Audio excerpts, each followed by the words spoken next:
Hi everyone. My name is Japel Hernandez and I'm so happy to be part of this magnificent event, and I'm so happy to be just speaking in the Jesus-centered life movement and smart Catholics. So my name is Japel Hernandez and I'm a Catholic lay preacher at the Feast.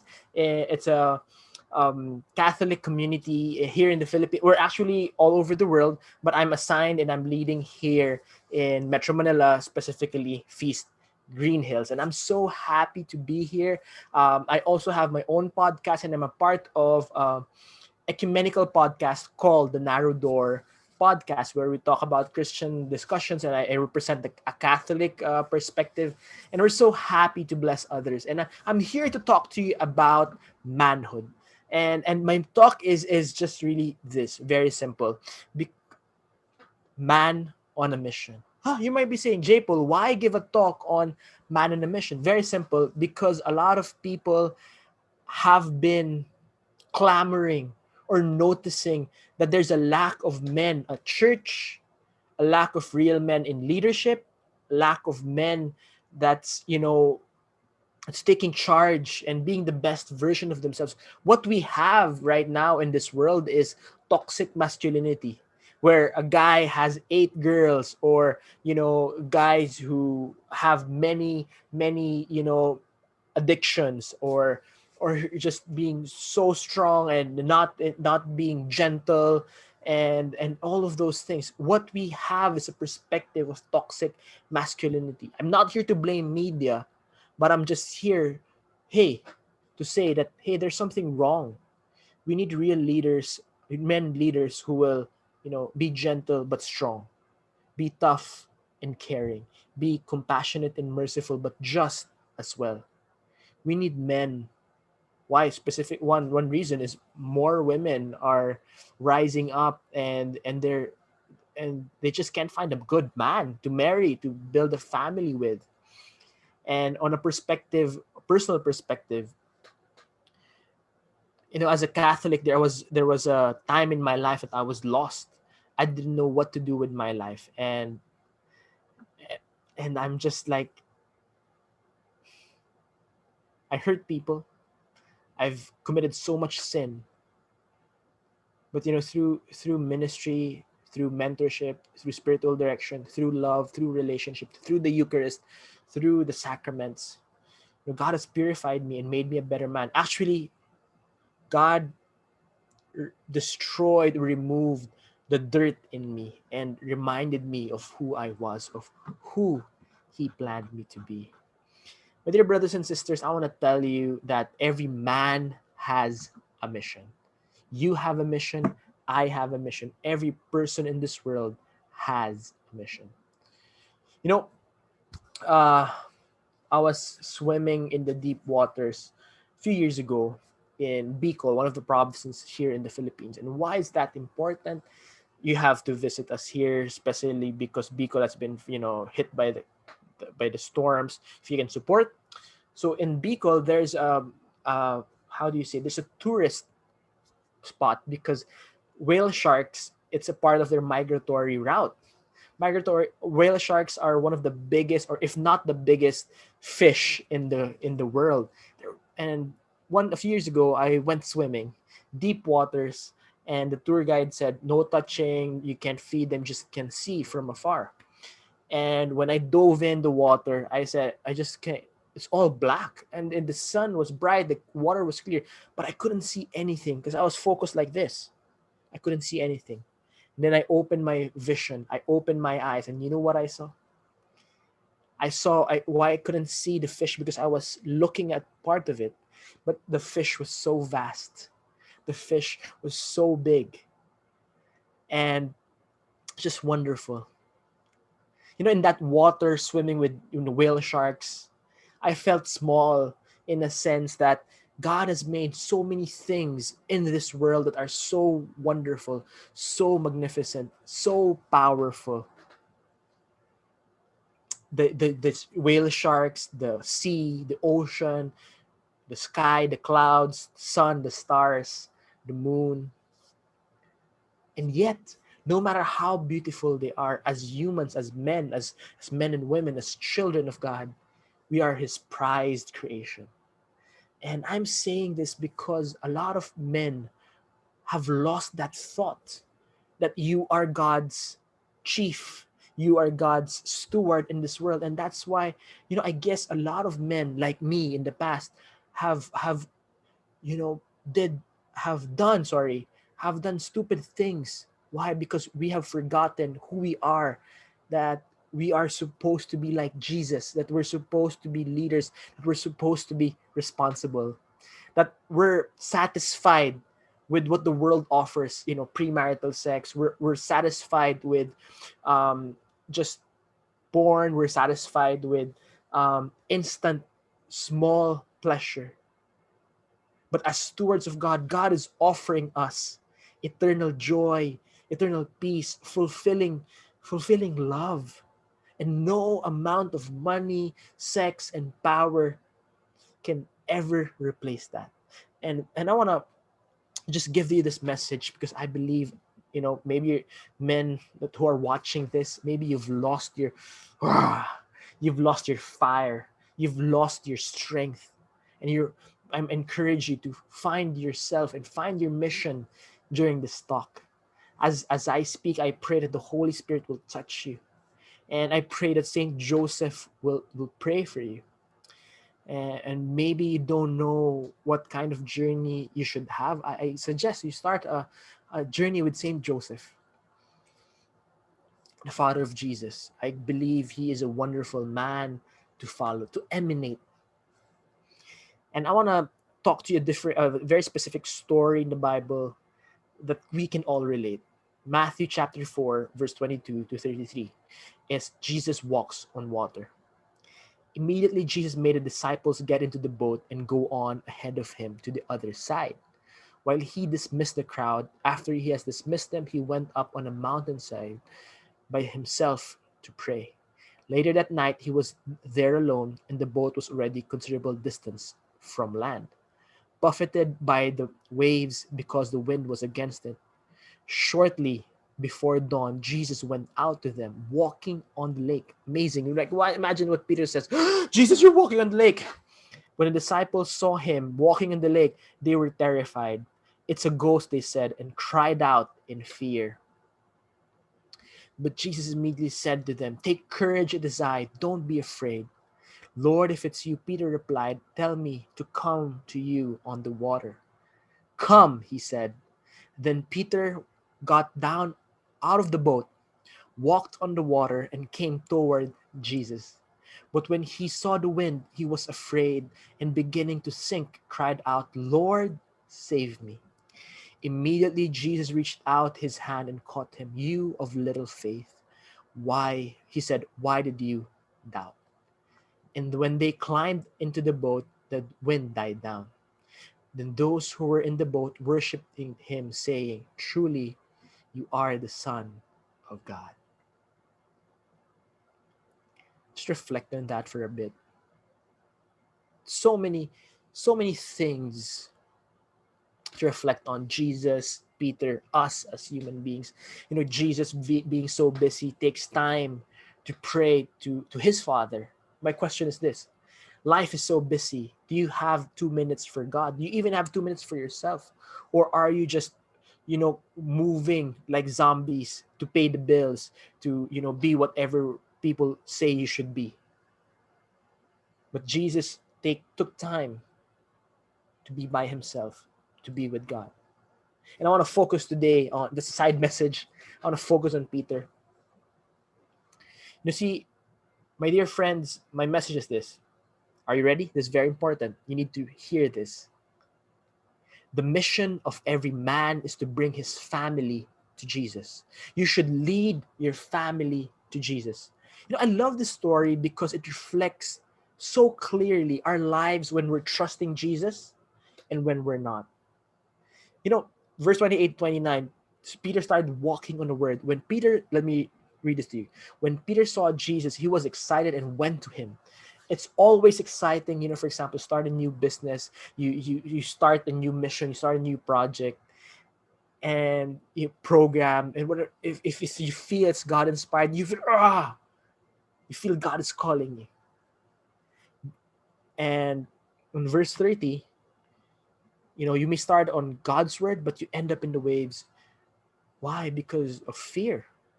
What happens to us? We start our journey with God at one point, but then we forget Him, and that's when we drown.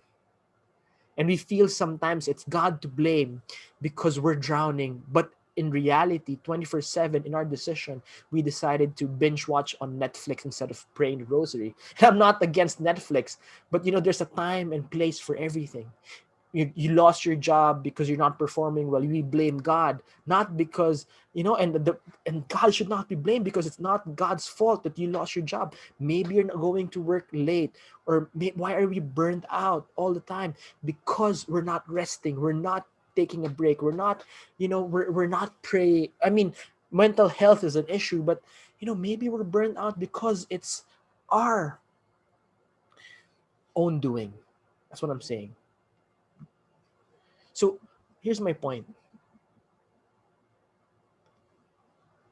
When we're on a mission in life and we lose track of Jesus, when we lose our relationship with Jesus, we fall down.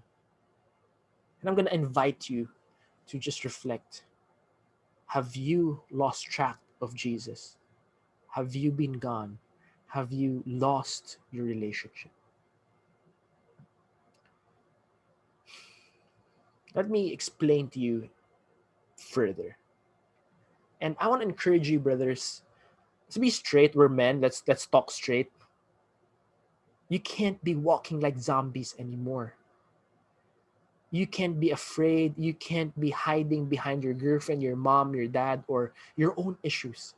If you're a kid, high school youth, it's okay, to blame what happened to you. But when you're an adult, you should man up and say, okay, that's the past. It happened to me, and I'm not gonna let it imprison me anymore. I'm gonna, do my thing. Because maybe you're telling yourself, I can't do it. I'm poor. My father left us. This happened to me. Yeah, it happened to you, but it doesn't define you. I repeat, whatever happened to you in the past happened in the past. It doesn't define you. Jesus defines you, and Jesus defines your mission. And all you need to do is find your mission. All you need to do is find Jesus. All you need to do is find the one who made you. And as you find Jesus, you'll find the answers in life. So, we love all the epic movies, Lord of the Rings, Narnia, all the war movies, all the epic fantasy, Star Wars. Every hero has a mission. So here's my question. Have you found your mission, or are you running away? So I repeat, find Jesus, find your mission. In every journey, in every mission, there's point A to point B. We have a business on logistics, we do deliveries. So point A is where it comes from, then point B where it has to be delivered to. So when you have a goal, you start somewhere, and going towards the goal, that's easy when you start. It's easy when it ends because you're almost done. It's hard in the middle. For example, you decided to stop smoking. First 2 weeks is easy. Everyone's saying, how are you? And then you can do it. After 2 months, people go on with their lives. And then we start, hey, uy, what's happening to me? I'm so tempted. Why? Because it's always in the middle of point A to point B. It's the hardest. Just like Peter. He had a hard time being in the middle. He knew he had to go to Jesus. So the boat was his point A. Jesus was his point B. He drowned in the middle. But if you trust God completely, you'll make it to point B. Because Jesus is the destination, and Jesus is also the vehicle. I repeat, yes, Jesus is point B, the destination, and Jesus is also the vehicle to get there. So if you have temptations and you might be struggling right now, it's okay. Every man has that. I have that. I'm married. I'm happily married. But there are days that I feel tempted to look at other girls. You know, there are times that I get tempted to just, be selfish and spend my money on unnecessary things. I have temptations every day, and every day is a struggle. And we can only overcome these struggles through Jesus, through prayer, through connection with God. So what I'm saying, I'm also a sinner like you. We're all trying to get better. So three things I want to, give you today as we have this message, as men are man on a mission, I'm sorry. First one is this. I want to remind you on this truth. Men are leaders. I repeat, men are leaders. You know, I have a business because I'm a lay preacher. I'm not a deacon or anything. I just love God. And so in order to sustain the mission, the ministry that we do, I have to have a business to provide for my family. So I have a business, I lead a ministry, and I'm the leader, the boss in a sense in that organization. And when I go, people take care of me. When I go to a company to give a talk, people serve me stuff, people open doors for me. But you know what, at home, what do? I open diapers, clean the poop, throw it the garbage, and then collect all the garbage and throw it in the garbage dumpster. I open the door for my wife. I listen to her problems. I embrace her even if I don't feel like. Why? Because, my dear friends, leadership is not about being the boss or being just the, no. As a leader, a Jesus centered leader, servant leadership is the only kind of leadership that works. Let me invite you to the story where Jesus cleaned the feet of the disciples.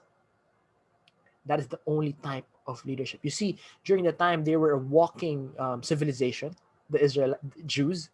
So they were always walking on dirt. So who cleans their feet? The lowest servant, because that's dirty.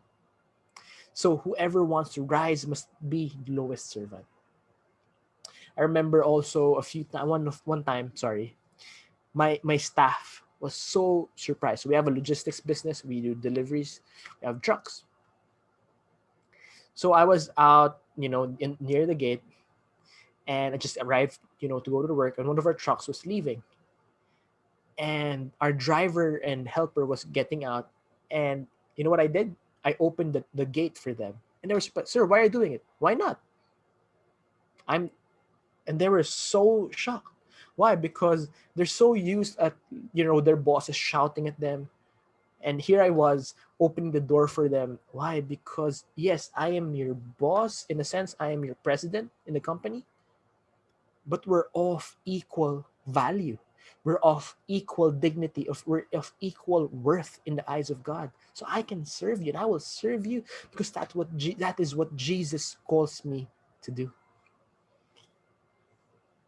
Men, as leaders, we need to let go of our ego.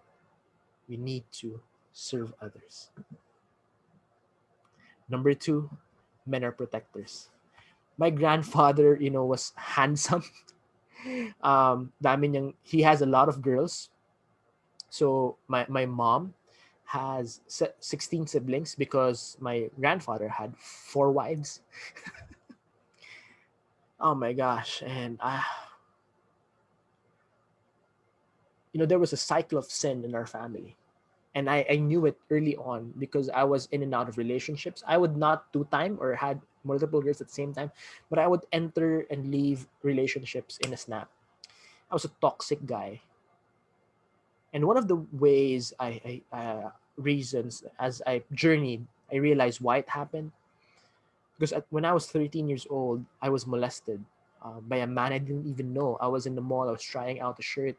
I didn't know he was following me in the dressing room. He pinned me down and, kissed me, molested me, took off my clothes, touched me in different areas of my body. Very traumatic. Took a lot of counseling and healing and surrendering to God to heal from it. Um, so I was in a toxic cycle of sin in my life. But as I journeyed with God, as God never got tired of forgiving and loving me and filling me with His love, I slowly changed. And one day I decided, I'm gonna be a good man. I'm gonna stop this. So when I entered my relationship with my wife now, Viv, her name is Viv, and I said to her, Viv, you're the most beautiful girl in my life, and I love you, and I believe that one day I'm gonna marry you. This was really brand new, but I said to her, but in my past, I've committed premarital sex multiple times, and I've been plagued by my sin and molestation issues and stuff like that. And I want us to be free from that. Is it okay if we stop kissing? And it's I want to stop kissing because when we have physical connection, physical contact, that intimate, the temptation is easier. I want to really pursue, the sin. And she said, why am I ugly? No, you're so beautiful. I want to take you now, but I want to purify this relationship. I want to offer this relationship to God. And and why am I saying this as protectors? Because it's easy to be, macho. It's sorry, machismo, or big, strong, and buffy. And I work out, but it's not that. It's not the muscles that make you strong and protector. A protector protects the dignity of others. I had to protect my dignity. I had to protect my wife's dignity, my girlfriend then, and God blessed it. And as a man who leads, as a protector, what do we need to do? We need to decide to stop the cycle of sin in our bloodline, in our family, in our relationships. I repeat, as leaders, we need to stop the cycle of sin in our family. That's how we protect our loved ones. So men are leaders, men are protectors, and number three, men are providers. When I was young, I loved writing, and I wrote love letters for friends to give to their, the girl that they were courting. Someone told me, no, you shouldn't do that. There's no money there. So I stopped writing. I believed, adults who said you should have, a safe job. What a silly thing. And I stopped writing for 10 years until I became a lay preacher. I had to write articles, reflections. And then once God put something in you when you were young, like a gift of writing for me, it will always be there. It will always have the seed that's supposed to grow, not die. So when I slowly started writing, the flow went back. I started to write a book. So I wrote a book on manhood, the young man's manual, successful life. It became a finalist in Catholic Mass Media Awards here in the Philippines. And I was surprised because, it was a first time author, didn't stop writing for a while, for 10 years. And since then, I've been writing books and writing talks, giving talks. And I remember what my, old person said to me, that there's no money there. And here's what I want to tell you. My second book, How Underdogs Can Become Overcomers, became a bestseller here in the Philippines. And then from my books created talks. From my talks created, financial opportunities. And then those financial opportunities, taught me about life. Now I have a business, I have a ministry, I have different ways of earning money. And you know what? I want to tell you this. I understand business as I learn it through the years and through studying. But all my opportunities, all the things I have is not because of how great I am. It's because of God's provision. The provision I give to my loved ones now is just a reflection or a transference of the provision I receive from God. Everything is grace. Everything comes from God. All my success, in a sense, my worldly success, does not come from me. It comes from God. But as men, it should start from a desire. I repeat, desire. We should have a desire to provide. Yes, we support women who work and succeed, but we should have that desire in our hearts that I want to provide because I'm a man. Because you have what it takes. Because we are the spiritual leaders of a family. We should be providing. We are stewards. As God provides for us, we provide for our family. So, I'm so blessed of how God has blessed me. And I pray that God will bless you too. My dear friends, it may be hard to provide, especially because there's so many expenses. Things are getting more expensive. But I tell you, if you just put your trust on God, opportunities will come and provision will happen. We're called to provide. You can do it. I want to prepare to close this message by sharing this. So I shared to you about my wife and I decided to not kiss before. You see, I was molested and Viv was molested as well. So we were both in that cycle of sin. What we did not know, I guess maybe this was a part of redemptive suffering, I don't know. When we offered, that no kissing challenge and offer our relationship to God every day, we prayed for each other. We did our best to be pure and chaste. You know what God, what that sacrifice did? It's priceless.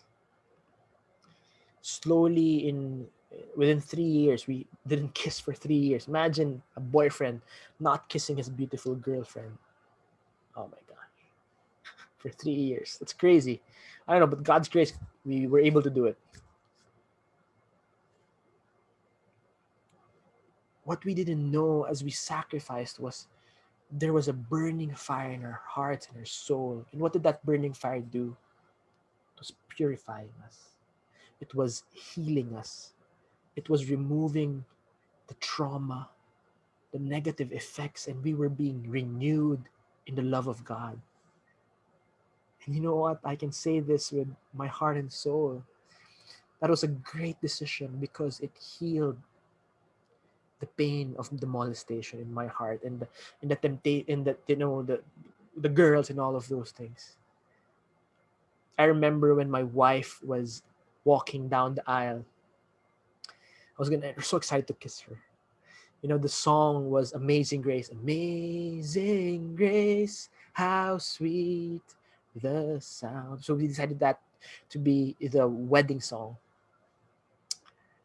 I was crying. Like, why? Because I felt God speak into my heart and I was telling God, Lord, I don't deserve this woman. I felt God saying, yes, you don't. But that's what you get when you follow me. You get more than what you think you deserve. Because God's generous. And when I kissed her, it's so beautiful. We made love for the first time. It was magical. It was like we were new virgins and there was no shame in making love. It was just and the thing is, because we decided not to kiss, in the 3 years of being boyfriend and girlfriend, we built our relationship. We built our friendship and our marriage became so beautiful and is still beautiful today. I love being married to her and I'm falling in love with my wife. We're 4 years married now as I'm making this video and I'm madly, deeply in love with her more now than before. I'm just falling for her every single day. She's so wonderful and beautiful. When my son was born, I held him in my arms. I felt God was saying,